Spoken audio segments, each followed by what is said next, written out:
Parents d'élèves, voici ce que vous devriez faire. Salut à toi, bienvenue sur la chaîne Benjoin Assistance Éducative. Moi c'est Benjamin. Et si je te parle de cours à domicile, parce que je suis convaincu que c'est le seul lieu sur lequel la communauté scolaire doit s'appuyer pour pouvoir émerger dans les études. Donc si tu veux que ton enfant fasse partie de cette belle aventure, la première des choses à faire, abonne-toi sur cette chaîne.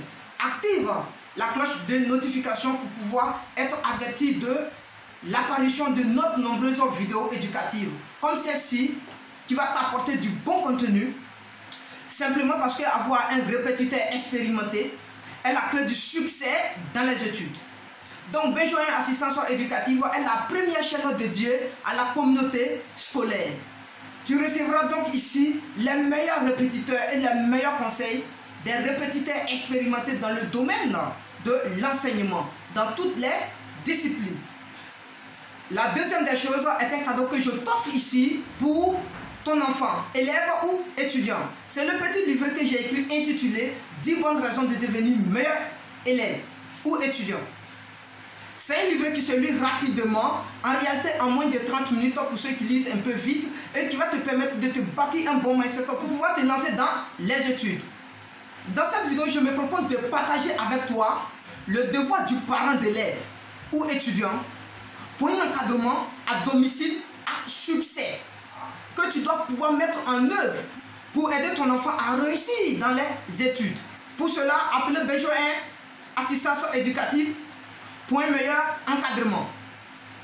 Tu auras toutes les coordonnées dans les bases de données. En général, les parents d'élèves ou étudiants sollicitent des maîtres de maison appelés répétiteurs pendant l'année scolaire. Qu'en pensez-vous? C'est tout à fait normal parce qu'un parent recherche la réussite de son enfant. Mais il ne faut pas prendre de maître de maison parce qu'il faut prendre un maître de maison ou bien parce qu'on a simplement envie de prendre un maître de maison pour un effet de mode. Non, je dis non, je mets une barrière. Je vais t'expliquer pourquoi tu dois prendre un maître de maison et pourquoi tu ne dois pas prendre un maître de maison pour ton enfant. Et quel type de maître de maison qu'il faut utiliser ou bien qu'il faut choisir pour ton enfant. Tu dois voir d'abord dans quelle matière l'enfant a réellement besoin d'un répétiteur pour faire face à ces difficultés. Mais il y a des parents qui sont prudents et qui prennent des répétiteurs de maison à titre préventif. Cela est une bonne idée car c'est une aide qui vient accompagner l'enfant dans les études. Mais entendez-vous par là que le maître de maison ne doit pas faire le cours à la place du professeur?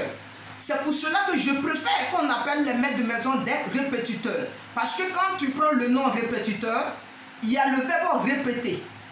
Ça veut dire le maître de maison vient pour répéter avec l'enfant ce qu'il a vu en classe avec son enseignant. Donc renforcer ce que l'enseignant a fait par des exercices notamment.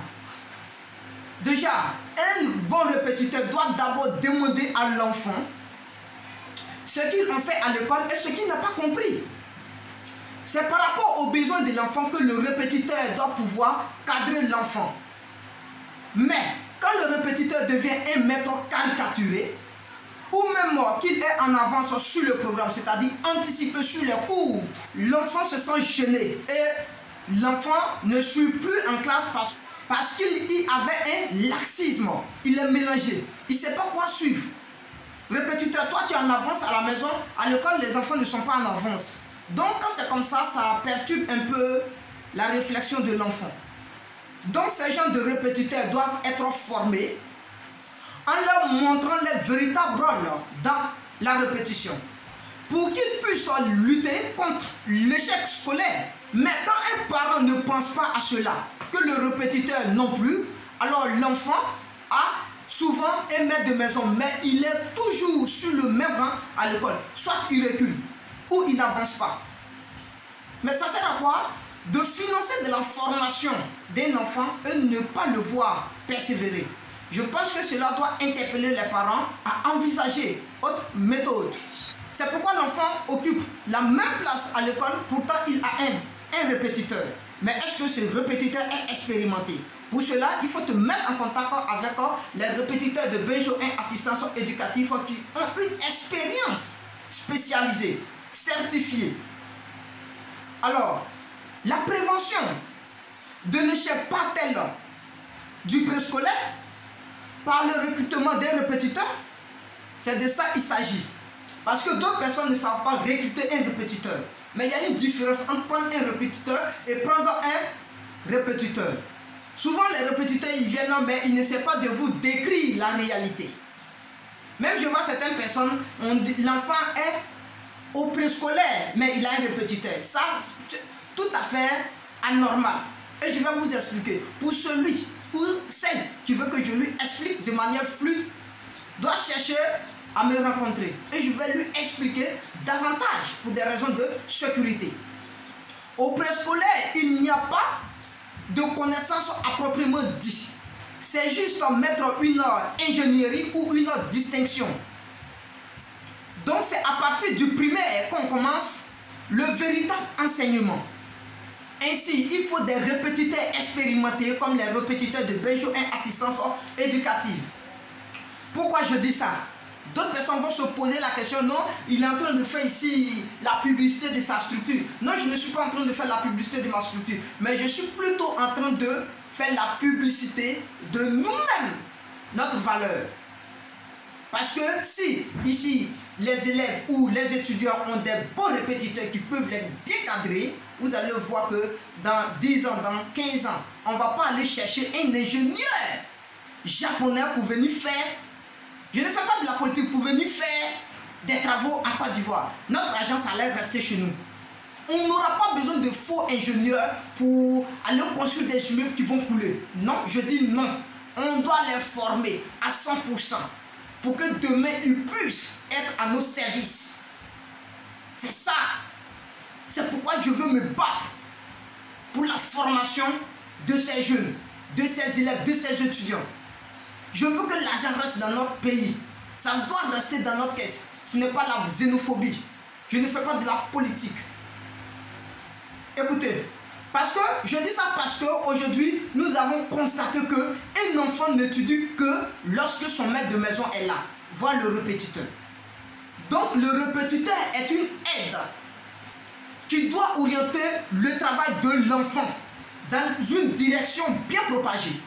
Mais lorsque l'emploi de la dotation du répétiteur est mal compris ou mal utilisé, cela peut créer un effet contraire où l'enfant ne serait plus en mesure de se retrouver. Donc il faut susciter le goût de travail chez l'enfant.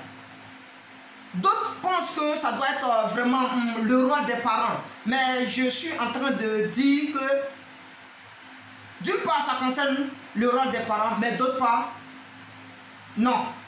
Parce que concernant l'éducation des enfants, les parents ne savent pas comment faire.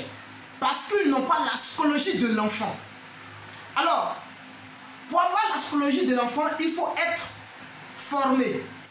Parce que seul un répétiteur certifié ou un répétiteur spécialisé peut le détecter dans les études. Donc pour les parents, c'est d'en donner la soif et créer le désir d'apprendre chez l'enfant en le mettant en phase des études. De plus, je dois ajouter que il ne faut pas faire des études une obligation pour l'enfant. Parce que lorsqu'on impose ou on oppose le travail, c'est comme si l'enfant est dans une anorexie intellectuelle. Donc il commence à rejeter tout ce qui est étude. C'est pourquoi souvent, ils ont même les maîtres de maison. À la maison, ils ont des parents qui vont les surveiller. Dire étudier, étudier. Mais, ils sont devant les cahiers, mais rien ne rentre. J'ai un secret pour vous. Essayez de rentrer en contact avec moi. Je vais vous dire le secret. Pourquoi ils sont tout le temps devant les cahiers, mais rien ne rentre. À l'école, ils sont toujours dans la même place. Donc, il ne faut pas faire des études une extorsion. Peut-être tu n'as pas la méthodologie pour prouver à l'enfant qu'il peut bien travailler, qu'il peut travailler efficacement. Si tu n'as pas la méthodologie pour lui prouver, alors fais appel à Benjo 1 assistance éducative qui va vous aider de A à Z. De plus, ne lui demande pas que les notes sont des éléments de proximité. Parce qu'il faut alterner le travail et le temps de repos et de loisir. En clair, quel doit être le programme des répétiteurs qui arrivent chez toi à domicile? C'est ça l'erreur. C'est là débute l'erreur. Parce que un répétiteur, souvent même là, eux-mêmes là, ils viennent, ils ne savent pas pourquoi ils viennent. Ils se disent, ils viennent enseigner. Mais oui, ils vont enseigner. Mais l'enfant là, il va occuper la même place. Il faut chercher le secret. C'est pas prier. Dieu là, il ne fait pas la magie. Tu penses que toi tu vas prier, il va enlever le nom de celui qui a travaillé et puis mettre ton nom. Ça c'est zéro, c'est faux. Il faut travailler, il faut être dur dans la tête. Il faut comprendre que le répétiteur doit travailler avec l'enfant pour établir un emploi du temps. Ce qui est important, c'est qu'il doit discuter avec l'enfant pour identifier ses besoins et ses difficultés. Mais certains répétiteurs ne sont pas en mesure de le faire. La prochaine fois, je vais même partir jusqu'à vous expliquer les humeurs de certains répétiteurs. Et ça, c'est un blocus pour les enfants. C'est dommage. En tout cas, moi je suis désolé. Mais je vais garder l'espoir parce que dans 10, dans 15 ans, l'enfant sur lequel tu es en train de compter, en tout cas, s'il suit bien la structure Benjoy Assistance Éducative, il va travailler. Ça, c'est sûr. Tu seras fier de lui. Donc, parlant d'élèves, ici, moi, je vous donne une certaine question pour vous distinguer, à rechercher des meilleurs répétiteurs. Est-ce qu'un répétiteur doit anticiper sur le programme scolaire? Est-ce qu'un répétiteur doit se fâcher contre un élève ou un étudiant? Est-ce qu'un répétiteur doit venir causer avec les élèves ou les étudiants? Est-ce qu'un répétiteur doit jouer avec ses élèves ou ses étudiants? Pour toi, comment doit être un répétiteur face à tes enfants? Commente la vidéo en disant ça dans les commentaires. Nous allons apprécier ensemble. Si on voit que c'est une bonne idée, la prochaine fois la vidéo, ça va se porter sur ton commentaire. Abonne-toi à cette chaîne pour ne plus rater les prochaines vidéos.